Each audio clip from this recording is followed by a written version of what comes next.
The rain-slicked streets of Busan gleamed under the sodium glow of street lamps, the harbor's salty tang mixing with the exhaust from idling black sedans. Min-jae Kang stepped out of the dimly lit warehouse, his tailored coat brushing against the damp air. At 42, he was the unchallenged head of the Hansung Syndicate, a network woven through shipping manifests and discreet ledgers that controlled half the city's underground flow of goods, from contraband electronics to laundered cash. His face, sharp and unyielding, bore the scars of old rivalries, a faint line across his jaw from a blade in Incheon, years ago. Tonight's meeting had been routine, a tense negotiation over a delayed shipment from Incheon, but the weight of it lingered, like the distant hum of cargo cranes echoing off the docks. He lit a cigarette, the flame flickering in the downpour, and exhaled into the night. His men lingered at the warehouse doors, shadows in dark suits, their eyes scanning the alleyways. Min-jae's code was simple, forged in the ashes of his father's downfall. Protect the family, never let innocents bleed for the business. It had kept him alive, kept the syndicate intact amid whispers of police infiltrations and rival encroachments from the north. But legacy was a chain, heavy as the gold watch on his wrist, ticking reminders of debts unpaid. A scuffle of footsteps pulled him from his thoughts. From the mouth of a narrow side street, a figure emerged. A boy, no more than 10, drenched and shivering, his oversized jacket hanging like a shroud. The kid's eyes darted, wide with the feral caution of the streets, but he moved with purpose, straight toward Min-jae. The boss's hand instinctively went to his side, where a concealed Beretta rested, but he held back. Children didn't approach men like him without reason. The boy stopped a foot away, close enough for Min-jae to smell the faint rot of unwashed clothes and the metallic bite of fear sweat. Up close, the kid was all angles, hollow cheeks, matted black hair plastered to his forehead, a bruise blooming purple under one eye. He glanced at the bodyguards, then back at Min-jae, his voice a ragged whisper that cut through the rain like a blade. "Please don't tell anyone I'm hungry." Min-jae froze. The words hung there, simple, childlike, but they struck like a ghost from his past. 20 years ago, in a similar alley in Seoul, he'd been that boy, starving after his mother's overdose, whispering the same plea to a stranger who turned out to be a low-level enforcer. That man had fed him, pulled him into the life, and the cycle began.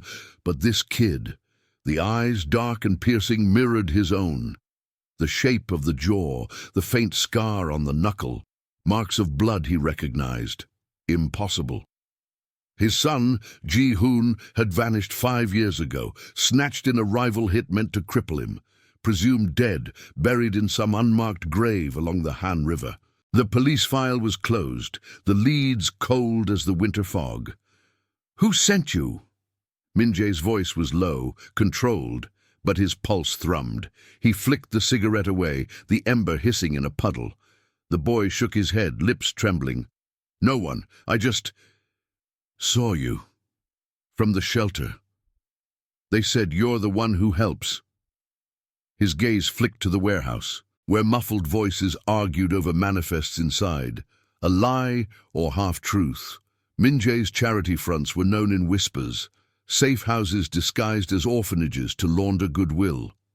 One of his men stepped forward, hand on his holster. "Boss, we should back off," Min-jae snapped, his eyes never leaving the boy. He crouched slightly, rain dripping from his coat, bringing himself level. Up close, the resemblance was undeniable. The same stubborn set to the mouth. A DNA test would confirm it, but instinct screamed truth. If Ji-hoon was alive, someone had hidden him, perhaps a turncoat in his own ranks or a rival playing a long game. The syndicate's enemies thrived on such levers, a lost heir, a vulnerability to exploit. Before he could press further, headlights pierced the alley from the opposite end.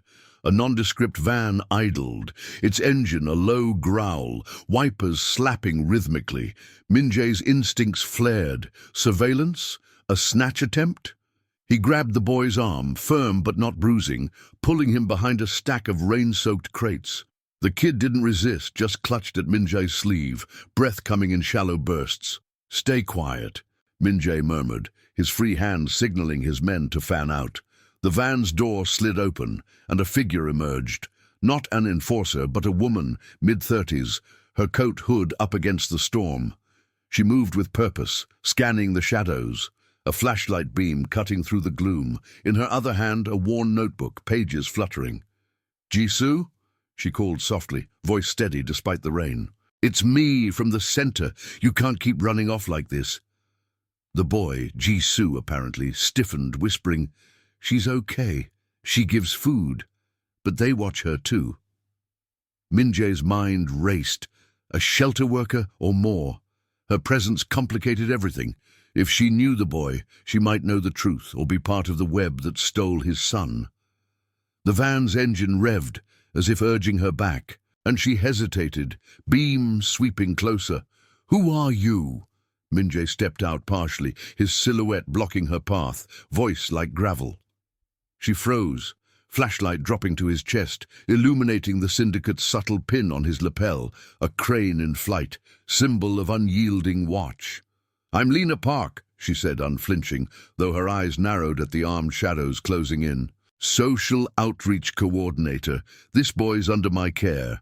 And you're Kang, aren't you? The one who funds the harborside programs." Her words were calm, but Minjae caught the edge, the subtle tell of someone who knew more than she let on. Funding was a cover, yes, but her tone suggested she'd pieced together the strings. The boy tugged at him again, hunger and fear warring in his eyes. In that moment, Minjae's code cracked open. Protect the innocent no matter the cost. But trusting her, that was a gamble, with rivals circling like sharks in the dark water. As thunder rolled in from the sea, the van peeled away, leaving only the echo of tires on wet asphalt. Who had really found Ji-hoon first, and what price would they demand for the secret? The rain had eased to a persistent drizzle, turning the alley into a slick maze of reflections under the flickering warehouse lights. Minjae's men formed a loose perimeter, their umbrellas snapping open like dark wings. But their eyes stayed locked on Lena Park. She stood her ground, the flashlight beam steady now, illuminating the boy's face, Ji-hoon's face, if Minjae's gut was right. The kid, Jisoo to her, huddled closer to Minjae's side, his small hand still gripping the edge of the boss's coat. The air smelled of wet concrete and distant fish markets, the harbor's fog rolling in like a shroud. "You're a long way from any outreach center," Minjae said, his voice low, testing her. He didn't release the boy's arm, not yet. Trust was a currency he spent sparingly, especially with strangers who knew his name. Lena lowered the flashlight slightly, her face half-shadowed, rain beading on her lashes. She was practical, no nonsense, mid-30s with the faint lines of exhaustion around her eyes, dressed in a simple wool coat that spoke of long shifts and modest pay. Harborside programs cover these streets. Jisoo's been in and out of the shelter for months. He doesn't talk much, but he trusts me enough to follow. Tonight he slipped out during the storm. I tracked him here. Her gaze flicked to the boy, then back to Minjae, sharp as a ledger entry. "Your funding keeps those doors open, Mr. Kang. But if you're involved now, I need to know he's safe." Safe. The word twisted in Minjae's chest like a knife. 5 years of searching. Bribes to crooked cops, threats whispered to informants, all for a ghost. The resemblance gnawed at him. The boy's ear, pierced once in a cheap shop, like the one he'd taken Ji-hoon to as a toddler. The way he tilted his head when listening, just like his mother before the overdose claimed her. But questions first, always questions. "Get in the car," Minjae ordered, nodding to the nearest sedan, its engine humming softly in the downpour. His lead man, Tae, hesitated, murmuring into his earpiece about the van's plates, unregistered, likely a burner from the industrial district. Surveillance or a lure? Minjae ignored it for now. The boy needed food, warmth, and answers. Lena's eyes narrowed, but she didn't argue, guiding Jisoo toward the vehicle with a gentle hand on his shoulder. The interior was a world apart. Heated leather seats, the faint scent of polished wood, and cologne masking the outside chill. Min-jae slid in last, sandwiching the boy between him and Lena, while Tae took the wheel and another guard rode shotgun, scanning mirrors for tails. The car pulled smoothly into traffic, wipers slicing through the rain. Busan's neon sprawl blurring past, cargo ships looming like silent giants at the docks, their horns low and mournful. Jisoo stared out the window, silent now, but his stomach growled audibly, a raw sound that made Min-jae's jaw tighten. "Food first," he said to Tae. "The safe house on Gamcheon Hill, and call ahead. No one in or out until I say." Lena shifted, her coat shedding droplets onto the floor mats. "Safe house? This isn't a pickup from the shelter. What's really going on?" Her tone was even, but Min-jae caught the undercurrent, curiosity laced with caution. She wasn't naive. Outreach workers in these parts learned to spot the syndicate's shadow early. The boy glanced up at her, then at Min-jae, his whisper barely audible over the engine. "He's not bad. Like you said, Lena, helps kids." Min-jae's pulse quickened. Helps kids. A line from the shelter's cover story or something more? He leaned in, voice soft. "Jisoo, that's what she calls you. But what's your real name? Where's your family?" The boy froze, eyes darting to Lena as if seeking permission. She placed a hand on his knee, steadying him. "He's an orphan, as far as records go, found wandering near the docks 2 years back. No ID, no leads. The police wrote it off. Overloaded cases." Her words were measured, but Min-jae noted the pause, the way her fingers tightened slightly. Inconsistencies. 2 years, not 5. Someone had kept the boy hidden, feeding him just enough to survive. The car wound up the hill, leaving the harbor's clamor for the quieter labyrinth of Gamcheon village. Colorful houses stacked like puzzle pieces, but tonight they were just cover for the unmarked townhouse at the end of a blind alley. Tae parked under a sodium lamp, its buzz a constant hum, and they hustled inside, the door's heavy lock clicking shut behind them. The safe house was sparse but secure, reinforced walls, a kitchen stocked for emergencies, cameras feeding to a central monitor in the corner. The air carried the sterile tang of fresh paint, masking older scents of gun oil and takeout. Min-jae watched as Lena helped Jisoo out of his wet jacket, revealing a thin frame marked by old scars. Nothing fresh, but enough to stir the old rage. He pulled containers from the fridge, rice, kimchi, grilled meat from a nearby vendor, and heated them quickly. The microwave's whir filling the silence. The boy ate ravenously at the table, but his eyes never stopped scanning, a street habit ingrained deep. "Slow down," Lena said gently, pouring him water. "Mr. Kang, if this is about your donations, fine, but if it's more—" She trailed off, glancing at the monitor where Tae reviewed footage from the alley cam, the van's plates blurred by rain, but a partial match to a fleet used by the northern rivals, the Gyumho crew. Infiltration or coincidence? Min-jae sat across from them, nursing black coffee, its bitterness grounding him. "It's more. This boy, he looks like someone I lost." He didn't elaborate, not yet. Instead, he slid a photo from his wallet, Ji-hoon at 8, smiling gap-toothed before the kidnapping. The boy's fork paused mid-air, color draining from his face. Lena's breath caught, but she recovered fast. "Coincidences happen in this city. But if he's in danger, I can get him official protection, social services, not this." Her gesture took in the locked doors, the guard outside checking perimeter. Jisoo set down the fork, whispering to Min-jae, "I remember a river," and a man yelling, then nothing. The words landed like stones in still water. A river. The Han, perhaps, where the snatch happened. But who had pulled him from it, kept him alive in shadows? Outside, thunder grumbled again, and Tay burst in, phone in hand.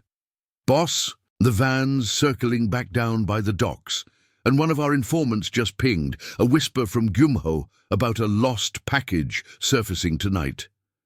Min-jae stood, the pieces shifting. Lena knew too much, or not enough. The boy was the key, but unlocking him meant risking exposure. As he moved to the window, peering into the rain-swept night, a distant engine growled, too close for comfort. Who had leaked the boy's location, and how deep did the betrayal run? The safe house's walls seemed to close in as the rain pattered against the reinforced windows, a relentless rhythm that mirrored the thud of Min-jae's pulse. He stood by the monitor, Tay's voice a low murmur over the phone, relaying updates from the perimeter scouts. The Gyumho van had vanished into the harbor fog, but its shadow lingered, like the partial plate number Tay had scraped from the alley cam, a match to vehicles registered under a shell company in Ulsan, Gyumho territory. Rivals sniffing for leverage or something closer to home. Min-jae's fingers drummed the windowsill, the cool metal of his watch pressing into his skin. Betrayal always started with whispers, and tonight's were growing louder. Lena sat at the kitchen table, her coat draped over a chair to dry, steam rising from a mug of tea she'd insisted on brewing for the boy. Ji-soo, no Ji-hoon, Min-jae corrected himself inwardly, curled in the armchair across from her, knees drawn up, the photo clutched in his lap like a talisman. The boy's eyes, heavy with the weight of half-remembered fragments, flicked between them. The room smelled of reheated kimchi and chamomile, a fragile domesticity undercut by the hum of the security system and the faint crackle of the radio in Ty's ear. "You're scaring him," Lena said quietly, her voice cutting through the tension without raising it. She didn't look at Min-jae, focusing instead on adjusting a blanket over Ji-hoon's shoulders. It was a small act, maternal in its ease, but it stirred something in Min-jae, a pull between gratitude and suspicion. Who was she, really? An outreach coordinator who knew his funding trails too well, who tracked a street kid through a storm without flinching at armed shadows. Her independence chafed against his world, where autonomy was a luxury few afforded. Min-jae turned from the window, his silhouette framed by the sodium glow outside. "Scaring him keeps him alive. You saw the van. That's not charity work following you." He crossed to the table, pulling out a chair with a scrape that made Ji-hoon flinch.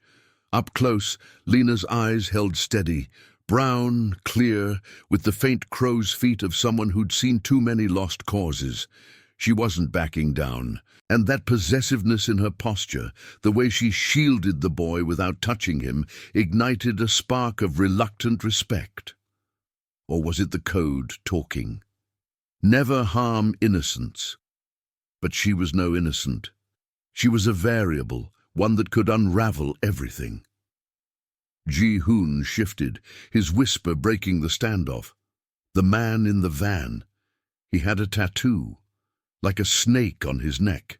The words tumbled out, soft but precise, his small fingers tracing an invisible line on his own skin. Min-jae leaned forward, the air between them thickening. Gyumho's mark, a coiled viper, inked on enforcers who'd crossed from the north. A behavioral tell, straight from a child's unfiltered memory. "When? Tonight?" Min-jae asked, keeping his tone even, though his mind raced. The snatch 5 years ago had Gyumho fingerprints, a botched hit to draw him out. But the boy alive, hidden in plain sight on Busan's streets? Lena's hand hovered near Ji-hoon's, not quite touching. "He's told me bits before. Nightmares about a boat yelling, water closing over his head. I thought it was trauma from whatever happened before the docks." Her voice held a thread of accusation, eyes locking on Min-jae's.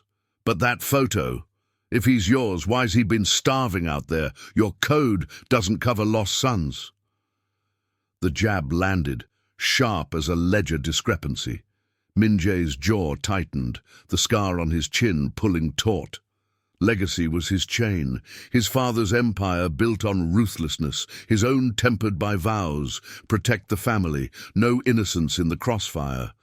Ji-hoon's mother had died clean, no business taint, but the boy.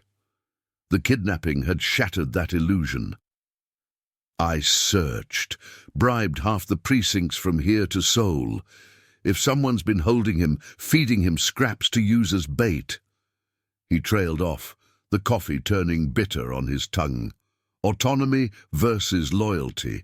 Lena's ethics clashed with his world, her moral duty pulling her to question him, while fear of rivals, of exposure, pushed him to claim control.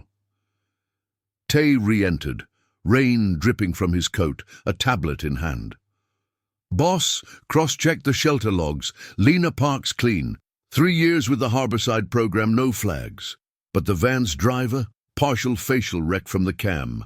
Matches a Gumho runner, low-level, known for snatch jobs. And our inside guy in Ulsan just texted, a manifest discrepancy.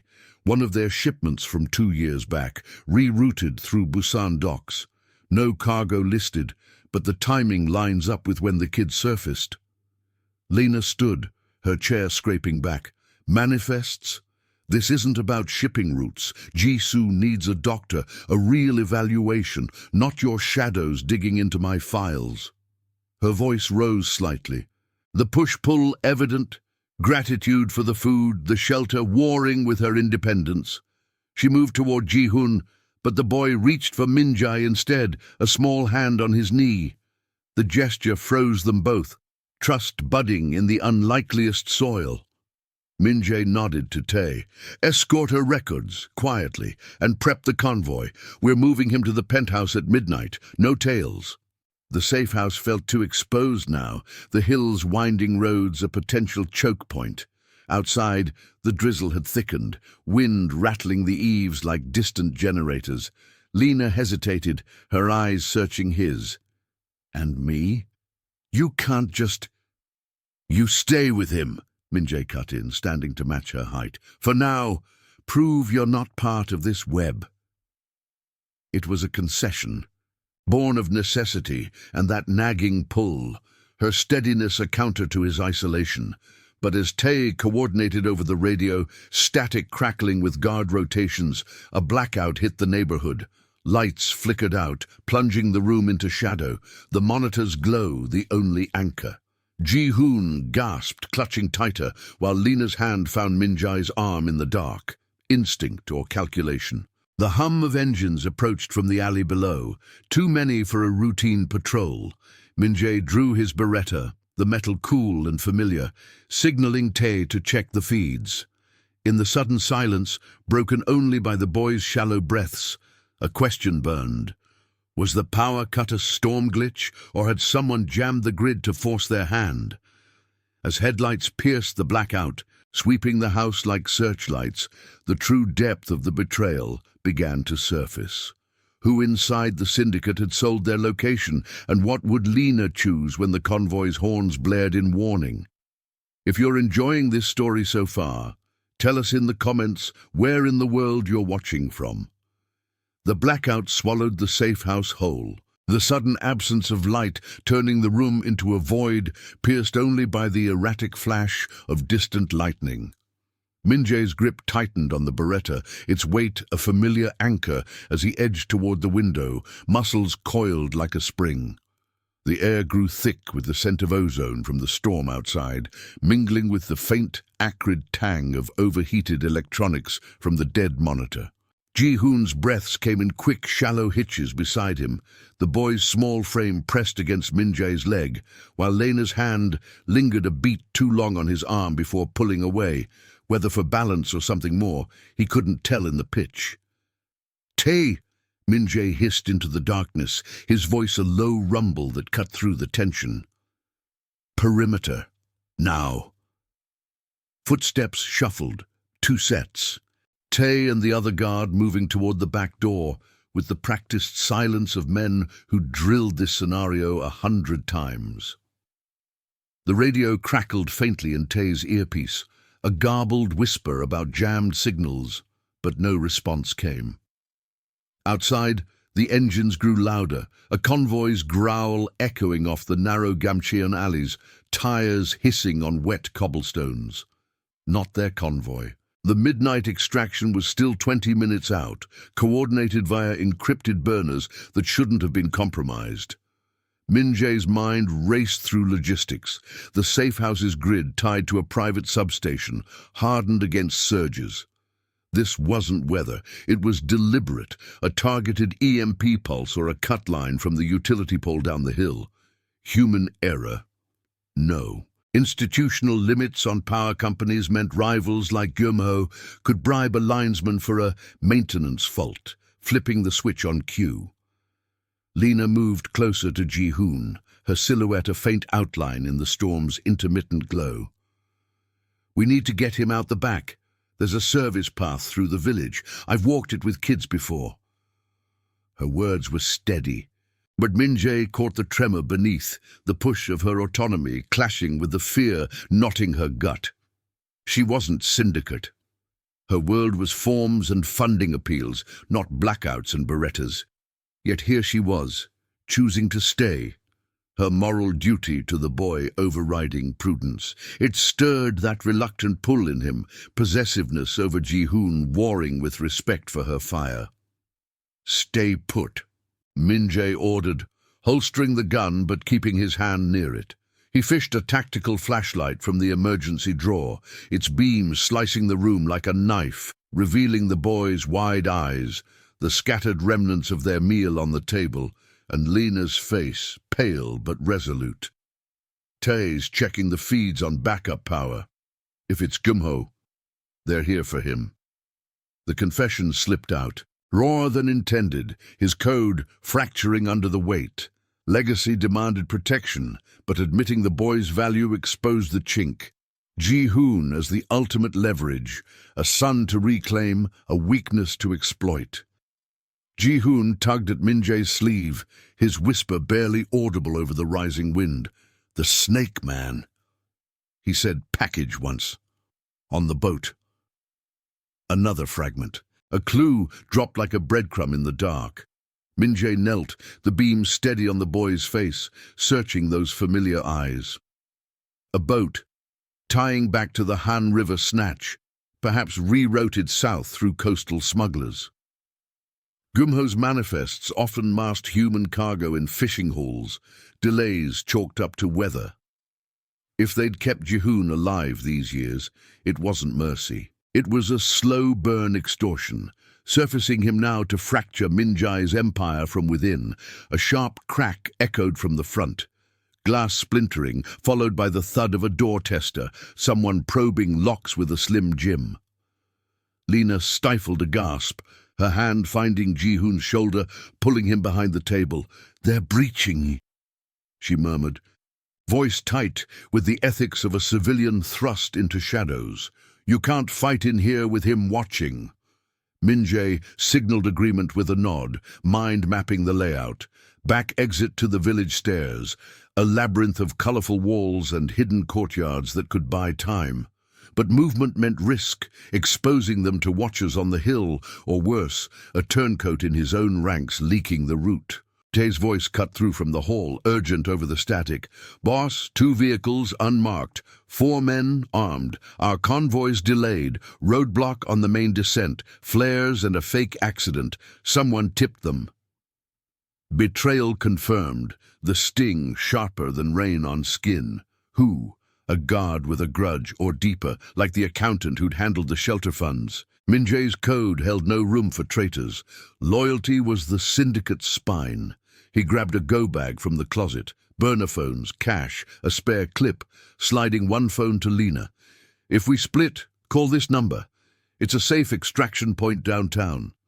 Her fingers brushed his as she took it, a spark of connection amid the chaos. Trust versus suspicion. Her independence a mirror to his own guarded heart. The front door rattled harder, wood groaning under pressure. Min Jae scooped Ji-hoon up, the boy light as a shadow, and motioned Lena toward the kitchen. "Go! I'll cover!" They slipped out the back, the door's bolt sliding with a metallic snick into the storm-lashed alley. Wind howled through the village, carrying the salty bite of the sea far below. Sodium lights flickering back on sporadically, enough to cast long shadows, but not reveal them fully. Footsteps pounded inside the house now, muffled shouts in Korean laced with northern accents. Gyumho. They descended the steep stairs, Ji-hoon clinging to Min-jae's neck, Lena close behind, her breath sinking with the patter of rain on tiled roofs. A glance back. Flashlight beams pierced the safe house windows, sweeping like predators. Partial discovery hit Min-jae like a gut punch. The rivals knew the boy's value, had orchestrated the hunger, the whispers, to draw him out. But why surface now? A power play amid shipping wars, using the lost package to force a kneel. At the alley's end, a chain-link gate barred the way to the lower paths. Lena jimmied it with a rock, the clank drowned by thunder. But as they pushed through, headlights crested the hill above. A trailing car, engine revving to close the gap. Min-jae shoved them forward into the maze of Gamcheon, the colorful walls closing in like a trap. Ji-hoon whimpered, "They're coming," his small voice a dagger. Lena squeezed Min-jae's arm, her eyes fierce in the gloom. "We lose them in the tunnels below the village. I know a way, old maintenance shafts from the docks era." The pull intensified, her knowledge a lifeline, his possessiveness yielding to alliance. But as they plunged deeper, the roar of pursuit echoed closer, a false alarm or the real storm breaking. Who had sold the safe house coordinates? And would Lena's path lead them to safety or straight into the Viper's coil? The labyrinth of Gamcheon village swallowed them like a living thing, its narrow paths twisting between pastel walls slick with rain, the air heavy with the earthy musk of wet stone and blooming jasmine from hidden courtyards. Min-jae led the way, Ji-hoon hoisted securely on his back, the boy's thin arms locked around his neck, breaths warm and ragged against his ear. Lena followed close, her footsteps sure, despite the slick tiles, guiding them with whispered directions that cut through the storm's howl.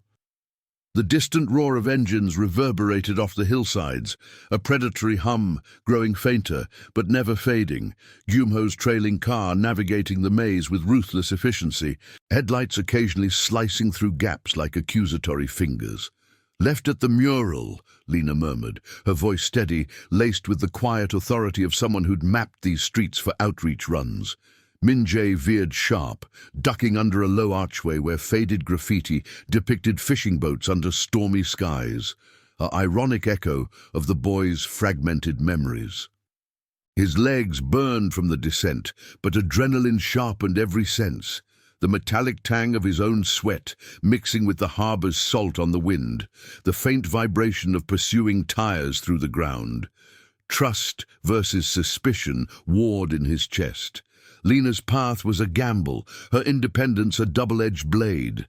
Was she leading them to salvation, or funneling them toward a rival ambush? Her hand had brushed his earlier, a fleeting anchor in the blackout, stirring that unwelcome pull, possessiveness over Ji-hoon extending unbidden to her resolve. Ji-hoon shifted, his whisper hot against Min-jae's collar. "It smells like the boat, damp, and oil." The words landed like a clue, tying the nightmare fragments to the present. Min-jae's mind pieced it together. Gyumho's smuggling routes often used coastal trawlers, manifests listing spare parts to cover hidden holds. If they'd stashed the boy there after the snatch, feeding him just enough to keep him compliant, it explained the hollow cheeks, the feral caution. But surfacing him now, a calculated leak perhaps to exploit Min-jae's code, draw the boss into the open, force a mistake amid the chaos of loyalty tests. They spilled out onto an overgrown ledge overlooking the village's underbelly, the sea a black expanse far below, dotted with the red-green blink of buoys. Lena pointed to a rusted grate half buried in ivy, its edges warped from years of neglect. Maintenance tunnels, old utility lines from the dock expansions in the 80s. They run parallel to the main roads, empty now except for rats and runoff. She knelt, prying at the latch with a shard of broken tile, her coat muddied at the hems. The grate groaned open, revealing a moor of concrete and shadow, the air wafting up stale and mildewed, carrying the distant echo of dripping water.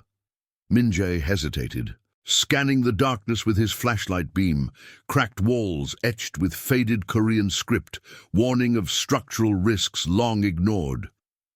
Institutional limits.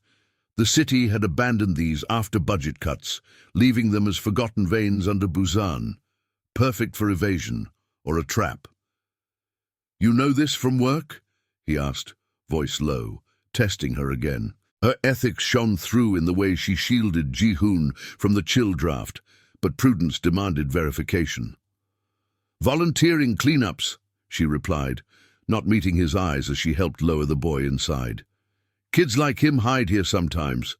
It's safer than the streets." A half-truth, perhaps. Outreach logs might show her name, but the depth of her knowledge hinted at more. Subtle behavioral tells, like the way she avoided his gaze, or the faint scar on her knuckle from some past scrape. Financial need, or a grudge against men like him, funding shelters while ruling shadows. No time for deeper probes. He followed, the tunnel's confines pressing in, the beam bouncing off puddles that reflected their distorted forms. Ji-hoon walked between them, small hand in Lena's, the trio moving single file, footsteps splashing softly, the pursuit's engines dulled to a muffled thrum overhead, but Minjay's burner phone buzzed once, a text from Tai. "Convoy rerouted, roadblock cleared, but one of ours is missing. Suspect inside job." Betrayal's sting deepened. Who? The guard on rotation or someone closer like the informant who'd pinged the van? Minjay's code demanded retribution. Vows kept under pressure. No innocents harmed, but traitors paid in full. Legacy wasn't just power. It was the restraint that preserved it. The tunnel forked ahead, Lena veering right without pause. "This way levels out toward the docks. We can link up with your people there." Her tone held a thread of command, autonomy clashing with his control. Yet it fueled the tension between them, a romance forged in flight, her fire mirroring his unyielding will. Ji-hoon glanced up, eyes wide in the beam's glow. The Snake Man. He had a key, like this place. Another piece, access codes, perhaps a stolen utility fob used to stash him years ago. Minjay filed it away. The investigative thread tightening, cross-referenced Geumho's ledgers for anomalies in dock access 2 years back, when the boy surfaced. A rumble shook the walls, dust sifting from the ceiling. Trucks overhead, or the storm? Lena quickened, but Minjay grabbed her elbow, pulling her to a halt. "Wait, listen." Faint voices echoed from the left fork, distorted by water echoes. Low Korean, laced with urgency. The package confirmed. Kang's moving him. Geumho infiltrators. Ahead of them. Partial discovery. Someone had fed them the tunnel route. A compromised guard rotation or a bribed local. Lena's face paled, her hand covering Ji-hoon's mouth gently as the boy stiffened.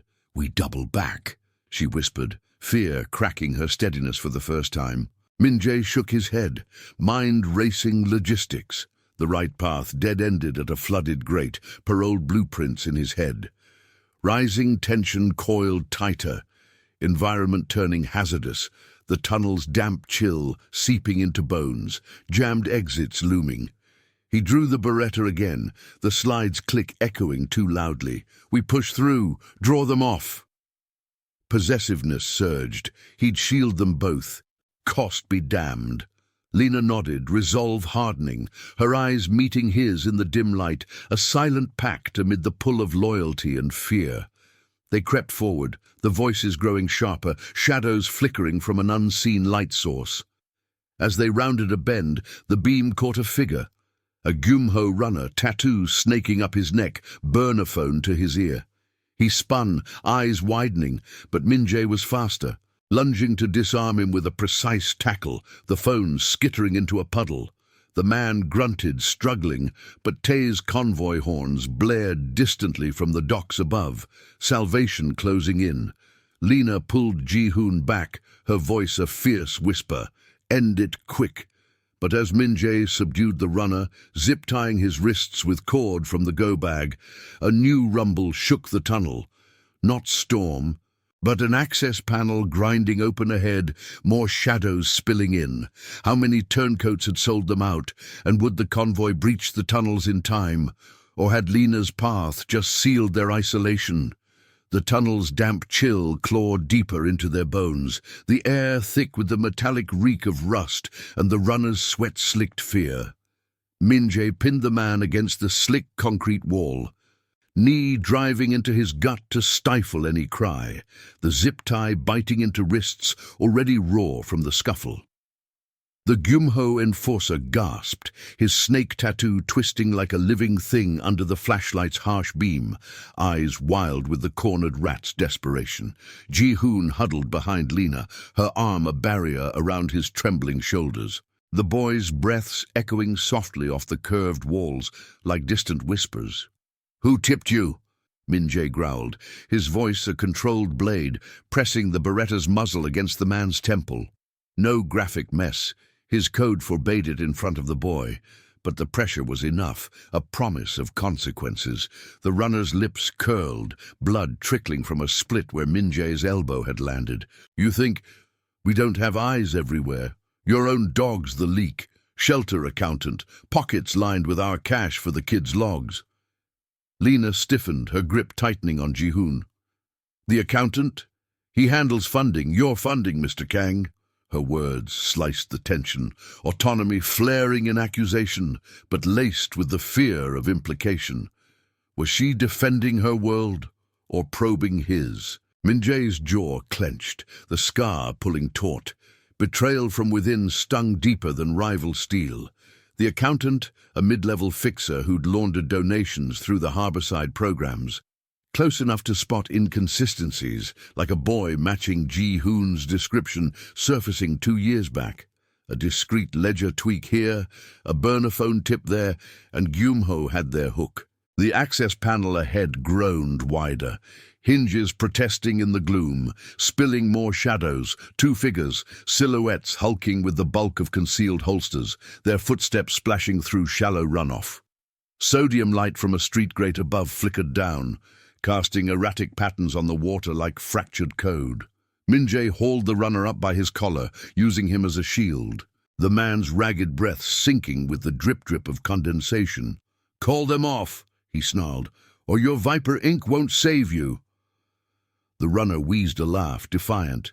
"Too late. Boss wants the package intact, leverage for the north routes. Kid's been our ghost since the river snatch. Hidden in foster rotations, hunger to keep him quiet. Your search? We fed it false trails." The confession hung, a partial revelation cracking open the mystery, not dead, but warehoused like contraband, Gyumho's long game to erode Min-jae's empire from the edges. Institutional limits on social services, overloaded files, underpaid caseworkers, had let them slip him into the system, a homeless orphan with no plates to trace.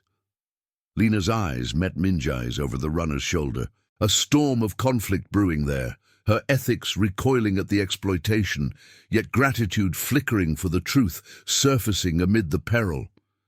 "Jisoo! Ji-hoon! He's no package!" she hissed, voice low but fierce, pulling the boy closer.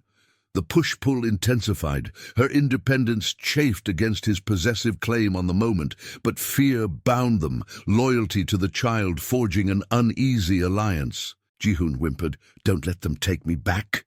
His small voice a dagger stirring Min-jae's vow. No innocence in the crossfire, legacy demanding he shield what was his. The intruders advanced, boots sloshing, one barking into a radio.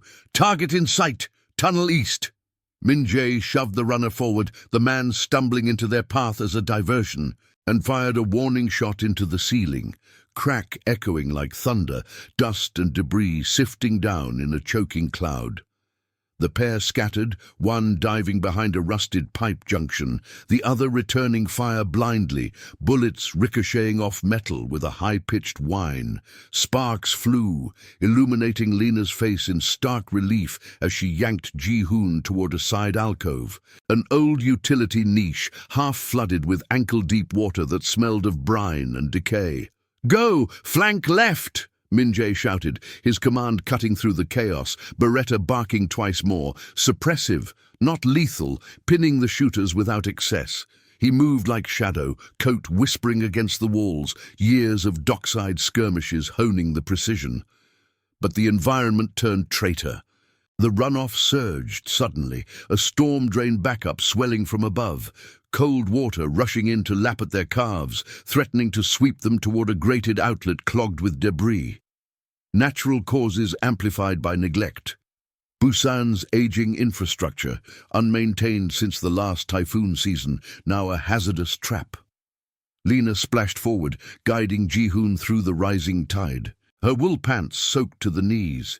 "The grate ahead. It's loose. We can breach to the dock's surface." Her knowledge shone again, a behavioral tell of deeper ties to these underbelly paths, perhaps from nights volunteering in the shadows. Min-jae covered their retreat, wrestling the runner into submission with a chokehold that left him slumped and unconscious. No permanent harm, his code intact, even here. But as he turned, a bullet grazed his shoulder, hot sting blooming through fabric, blood warm and sticky. Injury as cost, a reminder that victory demanded sacrifice.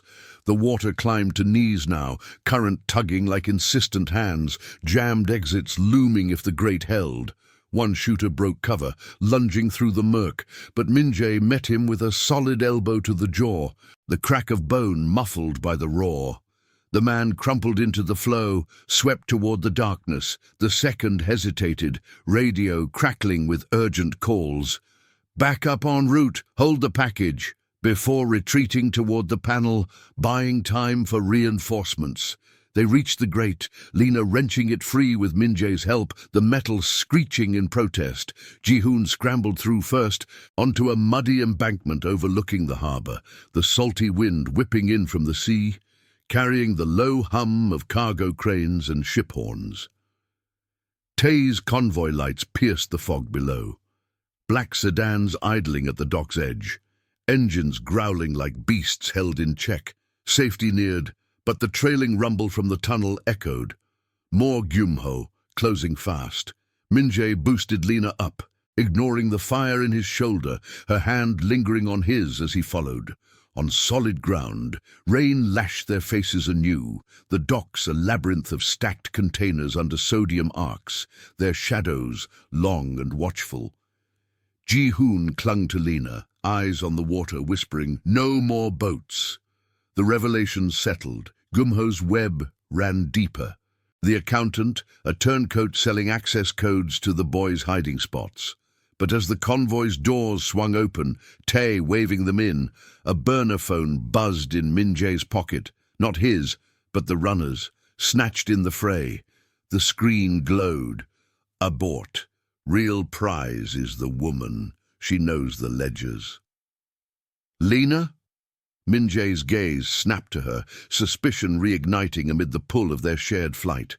What secrets did she hold in those outreach files, and had her path through the tunnels been salvation, or the bait to draw them all into the open? If this tale already has you hooked, hit the like button. It helps us bring more hidden stories to light. The harbor's sodium lights cast a harsh, unforgiving glow over the docks, turning puddles into mirrors that reflected the chaos like shattered glass. Rain hammered the stacked containers in relentless sheets, the air thick with the briny sting of seawater and the oily residue of idling engines. Min-jae shoved the burner phone into his pocket, its weight a burning question against his thigh, as Tae's convoy sedans formed a tight semicircle on the cracked asphalt. Doors hung open, guards spilling out like shadows, their rain-slicked coats flapping in the wind that whipped off the black waves. Ji-hoon trembled in Lena's arms, the boy's face buried against her shoulder, while Min-jae's wounded shoulder throbbed with each pulse, blood seeping warm through his shirt, a sticky reminder that trust was bleeding him dry. "Inside now," Min-jae barked, his voice cutting through the storm's roar, hand firm on Lena's elbow as he guided them toward the lead sedan. Suspicion coiled in his gut like the Gumho viper, the text's words looping. "Real prize is the woman. She knows the ledgers." What did she hide? Outreach files masking deeper dives into syndicate finances, perhaps. Discreet ledgers she'd audited for the shelters, spotting anomalies in his funding trails. Her independence, that fierce autonomy, now felt like a veil, pulling him between possessiveness and the raw fear of another betrayal. Legacy demanded he protect his own, but her ethics had shielded Ji-hoon when no one else did. Loyalty versus doubt tore at him like the wind. Lena slid into the back seat first, settling Ji-hoon on her lap with a gentleness that twisted the knife deeper. "He's freezing. Get the heat on," she said, her tone clipped, eyes avoiding Min-jae's as he climbed in beside her. The door slammed shut, sealing them in a cocoon of leather and tension, the engine growling to life as Tae took the wheel. Up front, the guard scanned mirrors, radio humming with terse updates. Perimeter clear, but drones spotted low over the containers. Gumho eyes. Surveillance tech, off-the-shelf quadcopters modded for night cams, common in rival ops. Nothing implausible, just the grind of criminal logistics turning the sky hostile. Min-jae leaned forward, voice low over the wiper's slap. "Tae, head to the penthouse via the coastal tunnel. No stops." The route was a calculated risk. An old service bore under the cliffs, lined with concrete and forgotten by city planners. Its access codes rotated weekly to thwart tails, but the text gnawed. Had Lena glimpsed those codes in her volunteer logs? Ji-hoon stirred, mumbling against her coat. "The lights, like the warehouse where they kept me." Another clue, fragile as fog. Warehouses along the docks. Gummo's strongholds for storage, manifests listing empty crates to cover hidden holds. Min-jae filed it, his mind mapping shipping logs, cross-reference arrivals from Ulsan 2 years back, when the boy emerged from shadows. The convoy lurched forward, tires splashing through standing water, the sedans weaving between looming cranes whose arms swung like pendulums in the gale. Lena shifted, her knee brushing Min-jae's in the confined space, a spark that ignited the undercurrent between them, human conflict raw and unspoken. "You think I led them here?" she whispered, finally meeting his gaze, brown eyes stormy with accusation and hurt. "After the tunnel, I could have left you both back there." Her voice held the push of independence, moral duty clashing with his suspicion. But fear softened the edges. Jammed in this bulletproof shell, autonomy meant nothing against the rival's net. Min-jae's hand hovered near hers, the pull undeniable, her steadiness a counter to his isolation, forged in the night's flight. "The phone says otherwise. Ledgers. What do you know about Gummo's roots?" He kept it soft, testing, the Beretta's outline pressing against his ribs like a vow. No graphic threats, his code restrained him, even now, past losses shaping choices, the overdose that took Ji-hoon's mother, a clean death he'd sworn to honor by keeping innocence out. She exhaled sharply, glancing at the boy dozing fitfully. "Shelter audits. Your donations mix with others. Anonymous wires from northern shells. I flagged inconsistencies last year, delayed shipments, kids vanishing into foster gaps, thought it was trafficking, reported it quietly to social services." Her words tumbled, tight and high tension, revealing the thread. Institutional limits, letting reports drown in bureaucracy, human error in overloaded case files. But Gumho had eyes there too, the accountant, selling her flags as leverage. "I didn't know about him," she added, nodding to Ji-hoon, her hand brushing the boy's hair. Or you, until tonight. Partial truth or full? Min-jae's pulse thrummed, the wound's ache mirroring the doubt. The convoy plunged into the coastal tunnel, headlights carving a path through the dim tube, walls echoing with the engine's growl and the distant crash of waves against rock. Sodium emergency strips flickered overhead, casting elongated shadows that danced like watchers. Tae's voice crackled over the intercom. "Boss!" Tail confirmed 2 bikes, high rev, hugging the entrance, shaking them at the fork. Infiltration rising, rivals using the storm for cover, burner bikes swapped from dock rentals, plates swapped mid-chase. A jolt rocked the sedan, deliberate, the lead vehicle swerving to block as shots pinged off reinforced glass, muffled thuds like angry hail. Ji-hoon jolted awake, crying out, and Lena pulled him down, her body shielding his instinctively. "Stay low," she urged, voice steady despite the fear etching her face. Min-jae drew the Beretta, firing through the tinted rear window's slot, controlled bursts, suppressive fire to buy distance. The tunnel amplified everything. Ricochets whining off concrete, tires screeching as Tae gunned it toward the split. Environment hazardous again, the bore's curve tightening, water seeping from cracks to slick the road. They broke free at the fork, veering into the service branch, a narrower vein, lights sparse, the air turning stale with diesel fumes from ventilation shafts. The bike's whine faded, but a new rumble echoed ahead. Not pursuit but collapse, ceiling groaning, dust billowing as a section buckled. Staged, Gumho saboteurs with charges, common in turf wars, timed to the convoy's route via leaked rotations. Tae braked hard, the sedan fishtailing, and Min-jae cursed under his breath. "Backup path, warehouse district, call the extraction team." Lena's hand found his free one in the chaos, squeezing once, trust offered amid suspicion, her ethics yielding to the bond they'd forged. "The ledgers.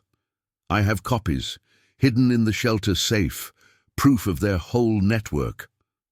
Revelation's edge. She'd been investigating, not complicit, her autonomy a weapon against the shadows.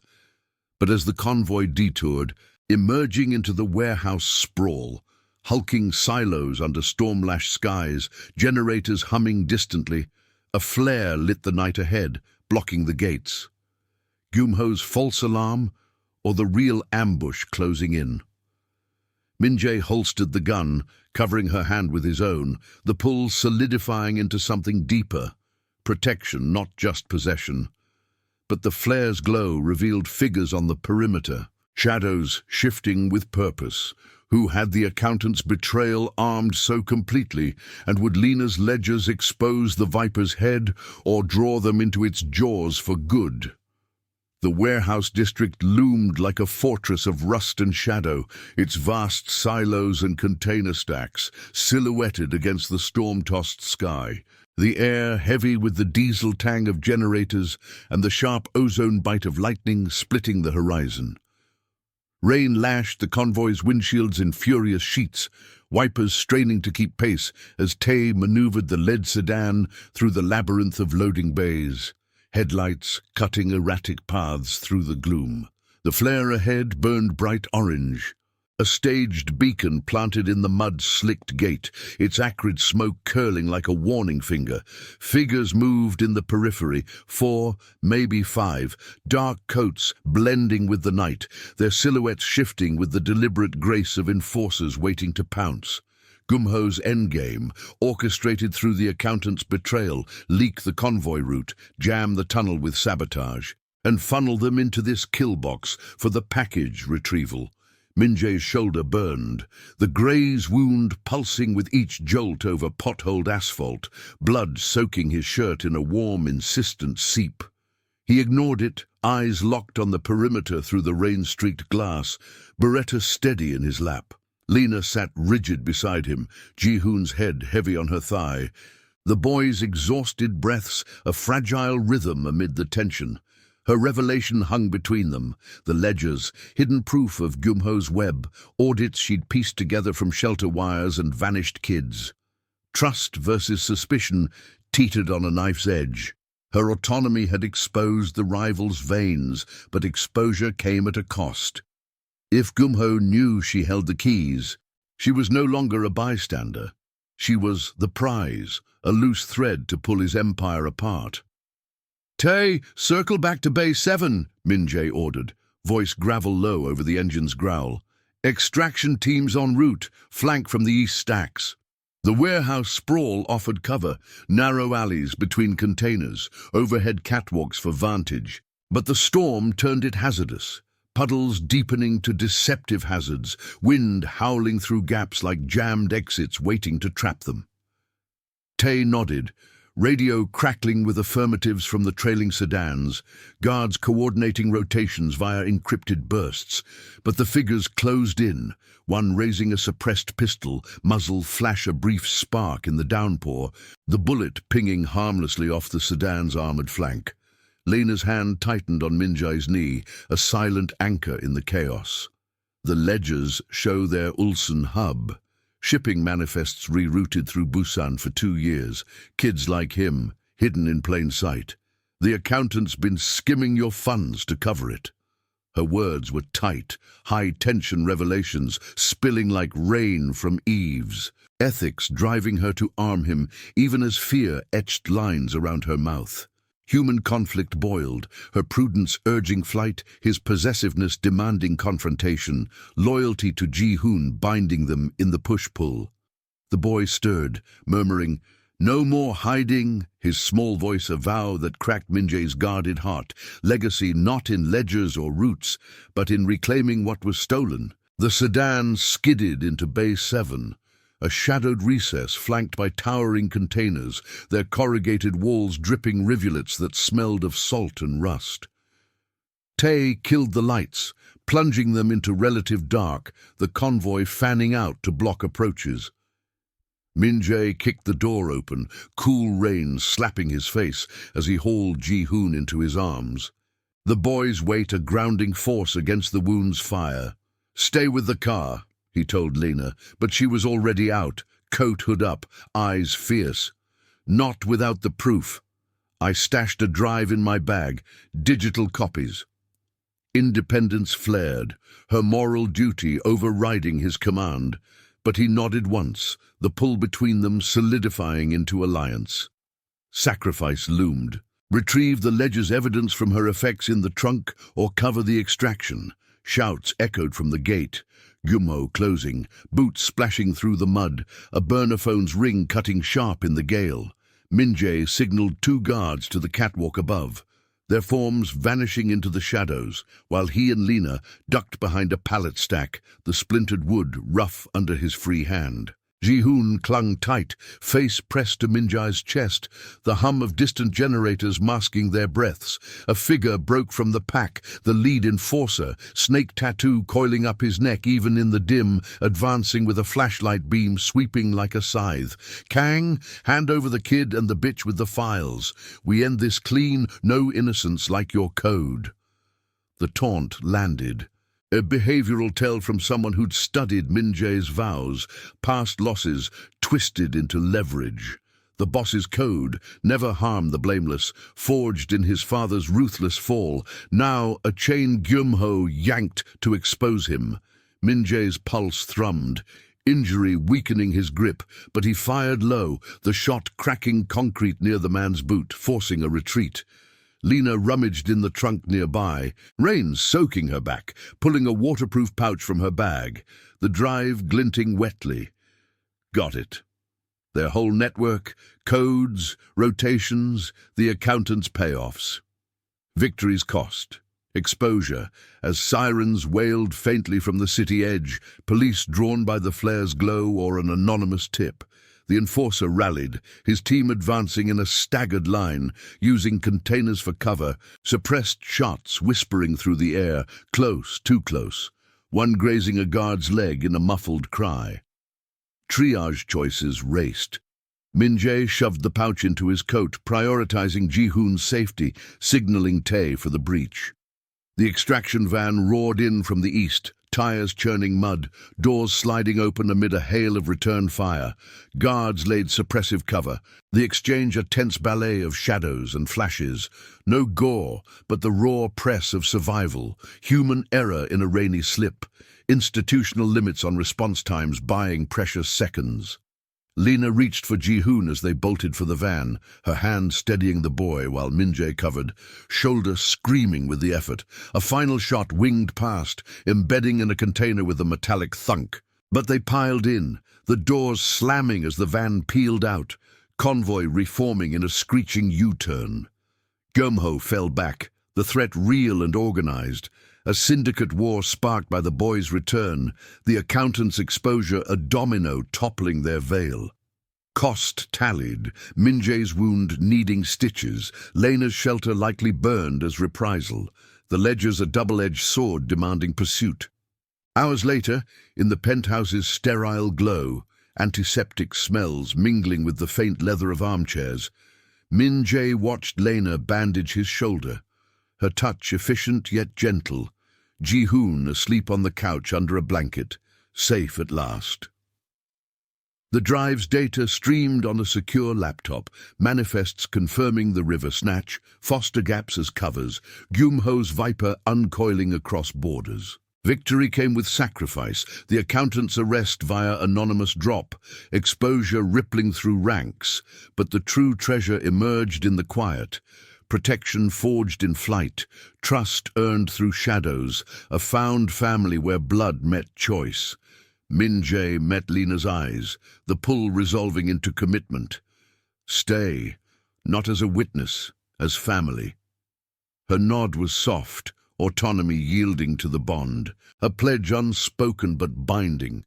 Legacy shifted, power restrained by code, but enriched by loyalty, the past's losses alchemized into future vows.